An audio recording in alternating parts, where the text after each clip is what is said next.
வணக்கம் நண்பர்களே, இன்னைக்கு நாம பார்க்க போற ஸ்டோரி தான் அருந்ததி 2 மூவில பார்ட் 3 வீடியோ.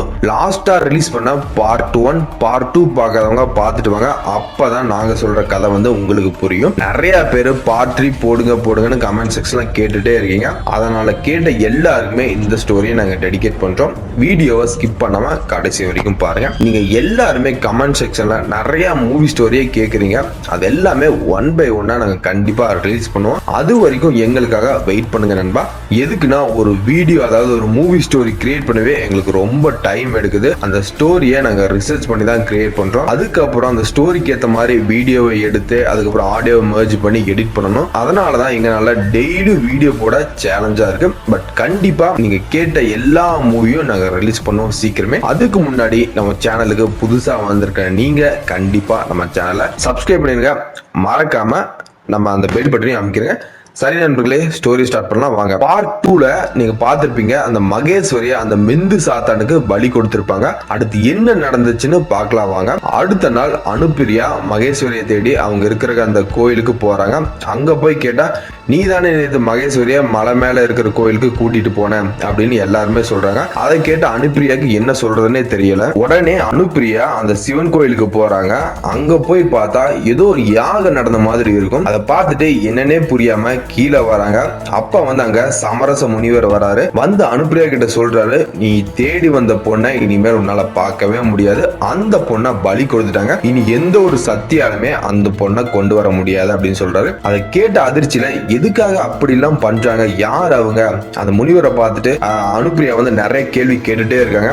அப்பதான் அந்த முனிவர் வந்து அகோராக்கள் பத்தி சொல்ல ஸ்டார்ட் பண்றாரு. இந்த காலத்துல நீங்க எப்படி எல்லாருமே பணத்தை தேடி போறீங்களோ அதே போலதான் அகோராக்கள் வந்து பிணத்தை தேடி போவாங்க. மகாதேவர் பிரம்மர் ஒரு உயிரை படைக்கும் போது கூடவே அதுக்கு ஒரு ஆத்மாவையும் கொடுப்பாரு. அந்த ஆத்மா மனித உயிரை விட்டு பிரியும் போது பல சக்திகளை அங்கிருந்து கொண்டு போகும். அப்படிப்பட்ட சக்தியை அடையும் போதுதான் அகோராக்கள் வந்து இறந்த பிணத்தை எடுத்து யாகம் நடத்துறாங்க. அந்த சக்திக்காக அந்த யாகம் நடத்தும் போது பல அரக்க சாத்தான்கள் வெளியே வரும். அந்த சாத்தானுக்கு மனித ஆன்மாவை கொடுப்பாங்க. இப்படி பண்றது மூலமா அவங்க அகோர அதிபதி ஆகலாம் அப்படின்னு சொல்றாரு. அதனாலதான் மகேஸ்வரியோட ஆத்மாவை மெந்து சாத்தானுக்கு கொடுத்து சிவமுடி சித்தரை எழுப்ப இந்த மந்திர சொல்ல வாங்கியிருக்காங்க அந்த அகோருக்கால் அப்படின்னு சொல்லி முடிக்கிறாரு நம்ம சமரச முனிவர். இதை கேட்ட அனுப்பிரியாவுக்கு என்ன பண்றதுனே தெரியாம அவங்க சொல்லுவாங்க, இப்படி சயின்ஸை மீறி தெய்வ சக்தி இருக்குன்னா அப்ப ஏன் அவளோட குலதெய்வம் வந்து அவளை காப்பாத்தல அப்படின்னு அந்த முனிவர் கிட்ட கேட்பா. அந்த முனிவர் சொல்லுவாரு, அதுக்கு காரணம் வந்து விதி எது நடக்கணும்னு எழுதி வச்சிருக்கோ, அதாவது அந்த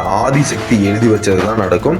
உனக்கு புரியுற மாதிரி சொல்லணும்னா மகேஸ்வரி படைக்கப்பட்டதே இதுக்கு தான். ஒரு கொடூரம் வந்து 40 வருஷம் முன்னால இந்த கந்தர்வ கோட்டையை கதிக்கணங்க வச்சான். அவன் தான் பசுபதி. அந்த பசுபதி அழிக்க கடவுளுக்கு சரிசமமான பெண் அவங்க தான் அருந்ததி. இந்த கதை வந்து உனக்கு தெரியாது. கடவுளுக்கு இணையான ஒரு குடும்பம் இருக்குன்னா அதுதான் அவங்க குடும்பம். உனக்கு இதெல்லாம் தெரியாது, நீ போய் அதை தெரிஞ்சிட்டு வா. அந்த பசுபதி எப்பவுமே வரக்கூடாதுன்னு தான் அவனோட ஆத்மாவை ஈசனோட தலைமுடியில அடைச்சாங்க அருந்ததி அம்மா. அவனை முழுவதுமா அழிக்க நேரம் வந்துட்டு அதுக்கு இதுதான் அறிகுறி. அதனாலதான் மகேஸ்வரி ஆத்மா மூலமா பசுபதியை அழிச்சு இதுக்கு ஒரு முடிவு கொண்டு வர இந்த சம்பவம் நடந்திருக்கு. உன்னுடைய சந்தேகம் கேள்விக்கு உனக்குள்ளேயே பதில் இருக்கு, நீ அதை தெரிஞ்சிட்டு வா அப்படின்னு சொல்லுவாரு. இதுக்கப்புறம் அங்க இருந்து அனுப்பிரியா வந்து அவங்களோட வீட்டுக்கு போய் அவங்க அம்மா கிட்ட கேக்குறாங்க, யார் இந்த பசுபதி, யார் இந்த அருந்ததின்னு கேக்குறாங்க. இதை கேட்டு அவங்க அம்மாவுக்கு வந்து ஒரே சாக்கு, பசுபதி பத்தி உனக்கு யாரு சொல்லியிருப்பாங்க அப்படின்னு அவங்க அம்மா ஏன் இதெல்லாம் கேட்கிற அப்படின்னு கேக்குறாங்க. அனுப்பிரியா நடந்த சம்பவத்தை சொல்ல ஆரம்பிக்கிறாங்க. அதை கேட்ட பயத்துல அவங்க அம்மா, நாளைக்கே இந்த ஊரை விட்டு போகணும், இங்க இருந்தா பிரச்சனை வரும் அப்படின்னாங்க.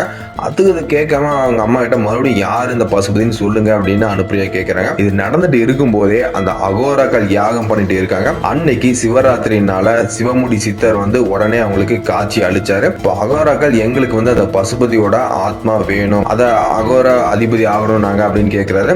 அந்த சிவமுடி சித்தர் சொல்றாரு, பசுபதியோட ஆத்மா வந்து ரொம்பவே சக்தி வாய்ந்தது, அதோட தாக்கத்தை வந்து உங்களால தாங்கவே முடியாது, அதே மாரி வேணும்னா நான் உங்களுக்கு தரேன்னு சொல்லிட்டு பசுபதியோட ஆத்மாவை அந்த அகோராக்கள் கொடுக்கிறாரு. அந்த அகோராக்களுக்காக தாங்கவே முடியாம அவங்களையே அந்த பசுபதி கொண்டுட்டு அவங்க உடம்ப ஆக்கிரமிச்சுக்கிறான். அந்த பசுபதி வந்து கத்துவான், உடனே அடியே அருந்ததி உன்னை விடமாட்டேன்டி அப்படின்னு இதை வர்றேன் அப்படின்னு சொல்லிட்டு அந்த யாகம் நடந்த இடத்துல இருந்து வேகமா போவான். அருந்ததி பத்தி எல்லாமே தெரிஞ்சுக்கிறாங்க அனுப்பிரியா.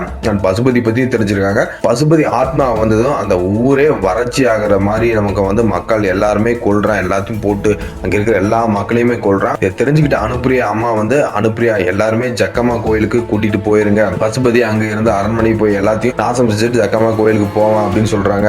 அதே நேரத்துல சமரச முனிவர் வந்து தியானத்துல இருப்பாரு. அப்ப சிவமுடி சித்தரை பாப்பாரு. எப்படி அந்த அகோர அதிபதி பசுபதியோட ஆத்மாவை அழிப்பது அப்படின்னு கேட்பாரு. அதுக்கு சிவமுடி சித்தர் சொல்லுவாரு, நம்மனால அழிக்க முடியாது, அதுக்கு அருந்ததியோட ஆத்மாவை வச்சுதான் நம்மனால அழிக்க முடியும். அதுக்கு அந்த அருந்ததியோட ஆத்மாவை கொண்டு வரணும்னா அதுக்கு அருந்ததியோட ஆயுதம் வேணும், அதை வச்சுதான் அருந்ததியை வெளியே கொண்டு வர முடியும்னு சொல்லுவாரு. சொன்னதும் அந்த ஆயுதம் எங்க இருக்குன்னு கேட்பாரு சமரச முனிவர். அது ஜக்கம்மா கோயிலோட கருஅறையில இருக்கு, அதை எடுத்து சிவ பூஜை செய்யும் இடத்துல வச்சா போதும் அந்த அருந்ததி வெளியே வருவாங்கன்னு சொல்லிட்டு அந்த சிவமுடி சித்தர் வந்து அங்கிருந்து மறைஞ்சிருவாரு. உடனே ஜக்கம்மா கோயிலுக்கு போவார் நம்ம முனிவர். அந்த கோயிலுக்கு சித்தர் போறதுக்கு முன்னவே பசுபதி அங்க போயிருவான். அங்க அனுப்பிரியாவோட அம்மாவை பார்த்து, உன்னை பார்க்க தாண்டி வந்திருக்கேன், உன்னை என்னோட கீரிக்காவுக்கு படையல் கொடுக்க போறேன்டி பொம்மாயி அப்படின்னு சொல்லுவான்.